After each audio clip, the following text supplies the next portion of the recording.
Hello friends, Assalamu alaikum. How are you all? Hope that you will be in the best of your health.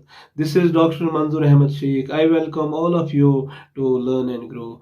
आज का जो हमारा topic है वो है PIG's theory of cognitive development. इस school of thought से related कुछ टॉपिक्स हमने ऑलरेडी प्रीवियस वीडियोस में कवर किए हैं। I am providing the link of those videos in the description box, तो आप उन वीडियोस को बाद में देख सकते हैं। तो चलिए आज का टॉपिक शुरू करते हैं। आज का जो हमारा टॉपिक है वो है PIG's theory of cognitive development. PIG was a Swiss psychologist. His theory is known as PIG's theory of cognitive development. PIG का ये मानना था कि एक बच्चे की थिंकिंग और उसकी जो मेंटल एबिलिटीज हैं वो ओवर टाइम डेवलप होती हैं, वो with the passage of time develop होती हैं। PIG also believed that a child actively constructs his understanding about the world through a series of stages। और वो 4 स्टेज जो हैं वो है number 1 sensory motor stage, number 2 pre operational stage, number 3 concrete operational stage, and number 4 formal operational stage। Now let us discuss these stages one by one। तो पहली stage जो है वो है sensory motor stage. Sensory motor stage का time Spain जो है वो है बर्थ टू 2 years। यानी इस स्टेज में जो है एक बच्चा अपने सेंस ऑर्गन्स और अपने एक्शंस का यूज करता है so as to explore and understand the world.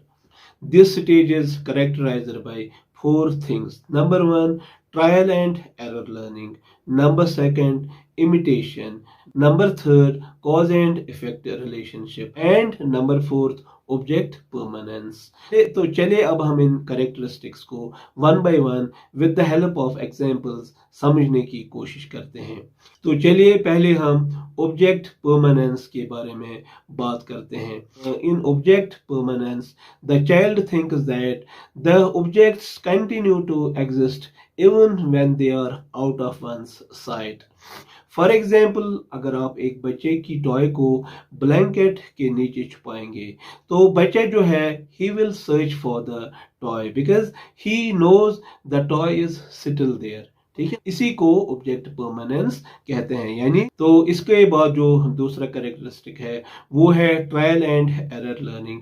तो ट्रायल एंड एरर लर्निंग में क्या होता है, the child make use of trial and error method in order to explore and understand new things. तो यानी इस स्टेज में एक बच्चा जो है वो चीज़ों को कॉन्स्टेंटली ड्रॉप करता है और देखता है कि चीज़ों के साथ क्या होता है। तो इस तरह जो है एक बच्चा ट्रायल एंड एरर मेथड का यूज करता है so as to explore and understand new things. इसके बाद जो तीसरा कैरेक्टरिस्टिक है वो इमिटेशन है। In this stage the child might imitate the actions of others. वो दूसरों की जो एक्शंस है उनको इमिटेट करता है, वो दूसरों के जो फेशियल एक्सप्रेशंस है उनकी नकल उतारता है। एग्जाम्पल, एक बच्चा जो है अगर वो अपने सिबलिंग्स को क्लैपिंग करते हुए देखेगा तो वो उनके इस क्लैपिंग बिहेवियर को इमिटेट करेगा। इसके बाद है कॉज एंड इफेक्ट रिलेशनशिप। यानी सेंसरी मोटर स्टेज में एक बच्चा जो है वो कॉज एंड इफेक्ट रिलेशनशिप को समझने लगता है। फॉर एग्जाम्पल, एक बच्चा है उसके पेरेंट्स जो हैं वो उसके लिए एक टॉय खरीदते हैं, तो उस टॉय में जो है एक बटन लगा हुआ होता है। तो जब उस बटन को प्रेस किया जाता है तो उस टॉय से डिफरेंट म्यूजिकल ट्यून्स सुनने को मिलते हैं। तो बच्चे जब इस चीज़ को देखता है तो वो इस चीज़ को पकड़ लेता है कि बटन दबाने से जो है म्यूजिकल ट्यून्स सुनने को मिलते हैं। बटन दबाने से जो है टॉय में म्यूजिकल ट्यून्स निकलने शुरू हो जाते हैं। तो इस टॉय का जो बटन है वो है कॉज, म्यूजिकल ट्यून्स जो है वो है इफेक्ट।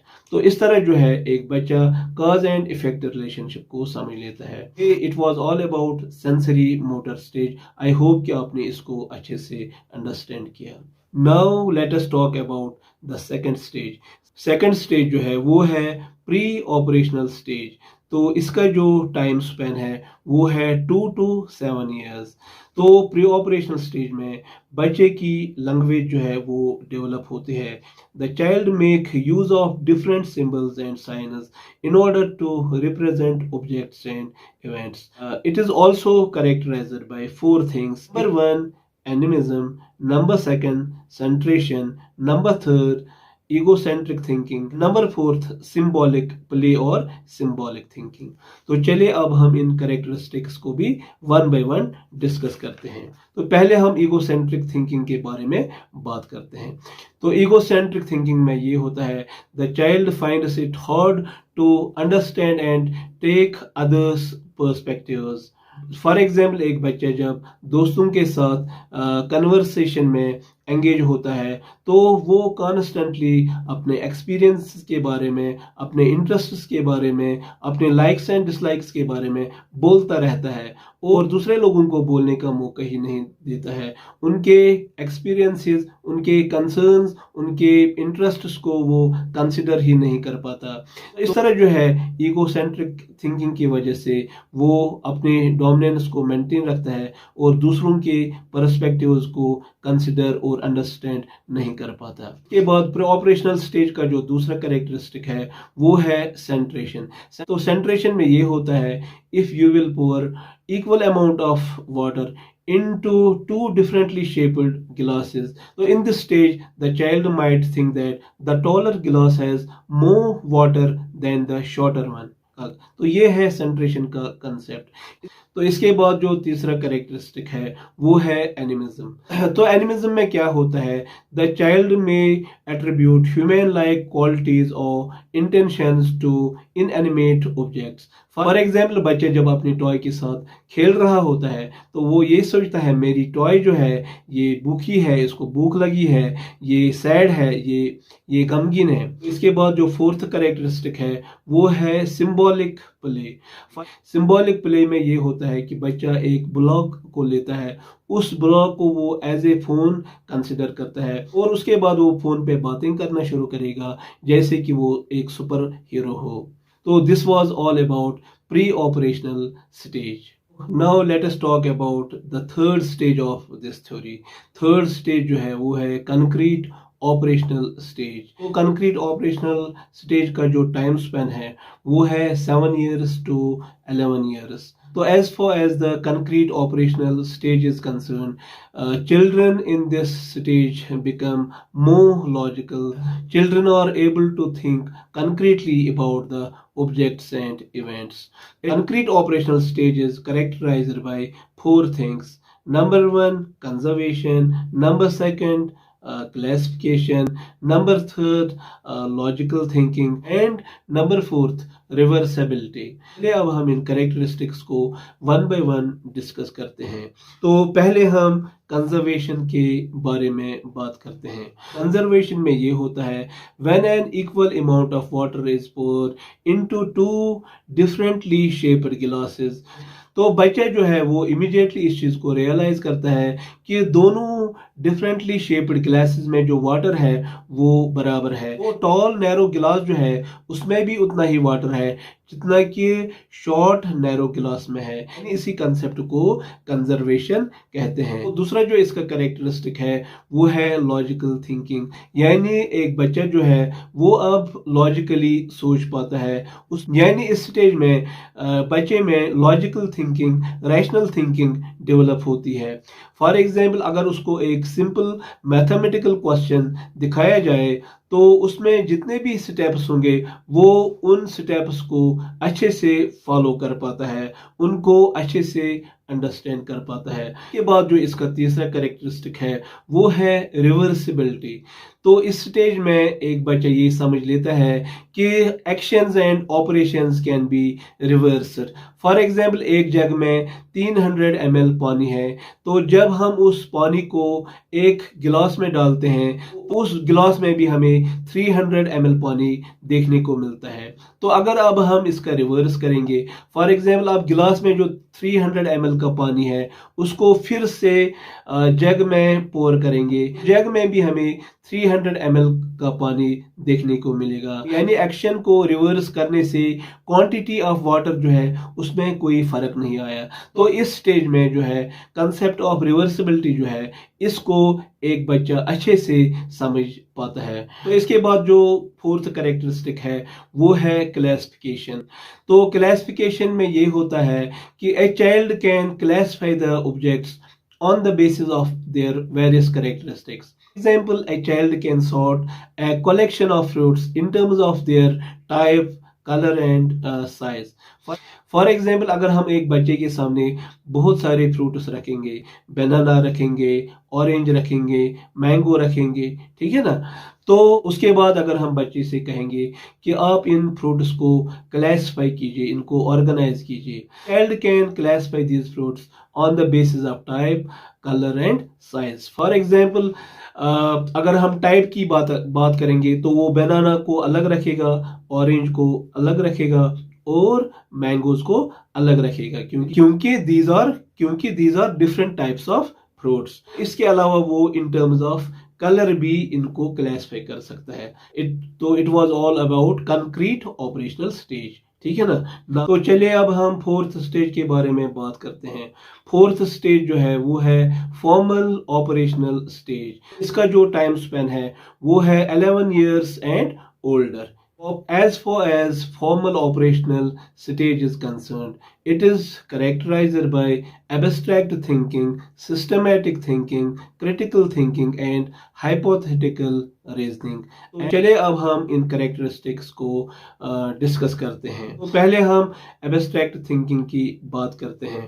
तो now let us talk about the abstract thinking. तो abstract thinking की मैं एक एग्जाम्पल आपके सामने कोट करूंगा। When an adolescent come across a metaphor, that metaphor reads time is money.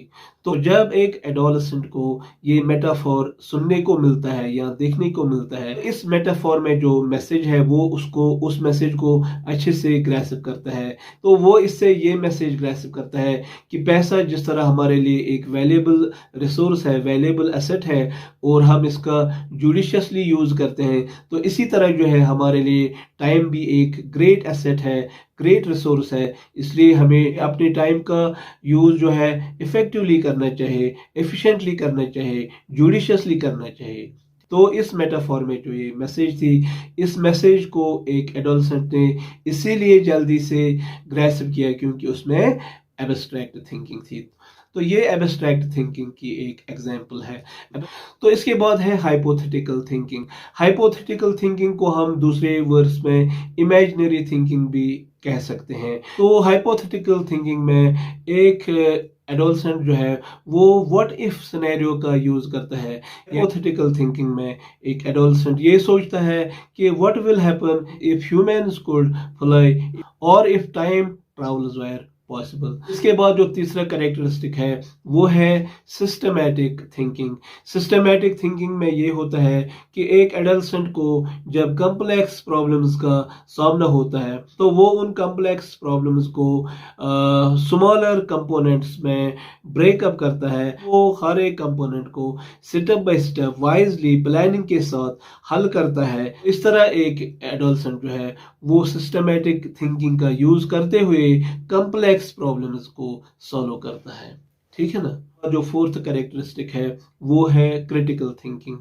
तो क्रिटिकल थिंकिंग में ये होता है कि एक इंडिविजुअल, एक एडोलेसेंट चीज़ों को क्रिटिकली इवेलुएट करता है, चीज़ों को क्रिटिकली एसेस करता है। फॉर एग्जाम्पल, एक शख्स ने एक पेपर में न्यूज़ आर्टिकल पढ़ा तो उसको वो न्यूज़ आर्टिकल बहुत अच्छा लगा। वो न्यूज़ आर्टिकल जब उसने पढ़ा तो अब उसने क्या किया, जब उसने आर्टिकल पढ़ा तो अब उसने because of the critical thinking उसका जो क्रेडिबिलिटी ऑफ सोर्स जो है उसके ऊपर क्वेश्चन किया, यानी इस न्यूज़ का जो सोर्स है क्या वो क्रेडिबल है या वो क्रेडिबल नहीं है। वो किस न्यूज़ को पढ़ने के बाद उसने चीज़ों को एक्सप्लोर किया और कुछ एविडेंसेस उसके पास आए, तो अब उसने उन एविडेंसेस को भी एसेस किया, उनको भी स्क्रूटिनाइज किया। और फिर जो ये न्यूज़ आर्टिकल है इसके बारे में जो डिफरेंट पर्सपेक्टिव्स लोगों के हैं, तो अब उसने उन पर्सपेक्टिव्स को भी एक बार देखा और उनको भी एनालाइज किया और उनको भी एसेस किया। तो इन सब चीज़ों को एसेस करने के बाद उसने उस न्यूज़ के बारे में अपनी राय जो है कायम की, अपना ओपिनियन पेश किया, अपना पॉइंट ऑफ व्यू पेश किया। इस तरह जो है एक शख्स फॉर्मल ऑपरेशनल स्टेज में क्रिटिकल थिंकिंग का यूज़ करता है। तो आज के टॉपिक में बहुत सारे कंसेप्ट हमें डिस्कस करने को मिले कि आई होप कि आपने एवरी कंसेप्ट को अच्छे से ग्रैस्प किया, अच्छे से अंडरस्टैंड किया। तो आज के लिए बस इतना ही। आपको आज का टॉपिक अच्छा लगा तो प्लीज़ एक लाइक तो बनता है, एक लाइक कीजिए। और जो लोग चैनल पे नए हैं उनसे मेरी रिक्वेस्ट है कि वो चैनल को सब्सक्राइब करें। With these words I would like to thank all of you for watching this video till the end. Stay happy and blessed. खुदा हाफिज।